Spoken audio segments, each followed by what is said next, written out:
Laver mieux, qu'est-ce que ça peut représenter pour les consommatrices? Le premier critère, c'est une propreté parfaite, avec le problème des taches qui est récurrent et rémanent, en particulier lorsqu'il y a des enfants à la maison. Laver mieux, c'est aussi pour elle, effectivement, avoir un linge qui sent bon, qui soit plus doux, c'est-à-dire des bénéfices un petit peu sensuels ou sensitifs. Et laver mieux, c'est effectivement éviter tous les problèmes de toxicité, d'allergie, parce qu'aujourd'hui, c'est dans l'air du temps. On sait très bien que les Français sont de plus en plus allergiques, parce que quelque part peut-être de plus en plus propre. Et puis effectivement, il y a cette préoccupation écologique où que l'on soit très investi dans l'écologie ou un peu moins investi dans l'écologie, ne serait-ce que par bonne conscience, on a envie de faire quelque chose. Nos participantes et nos interviewées, les consommatrices, en tous les cas une partie d'entre elles, a tendance à réfléchir un petit peu sur les températures de lavage, en se disant que bien évidemment, quand on lave à 30 degrés ou à 40 degrés,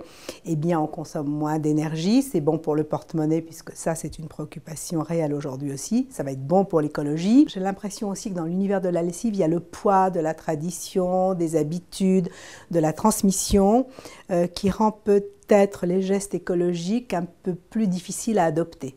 Donc, le laver mieux, je crois que c'est un vrai sujet. Après, il faut effectivement, je pense, le nourrir des différentes facettes. Effectivement, c'est le problème écologique, mais il faut en passer peut-être aussi par d'autres bénéfices qui sont impliquants pour la ménagère.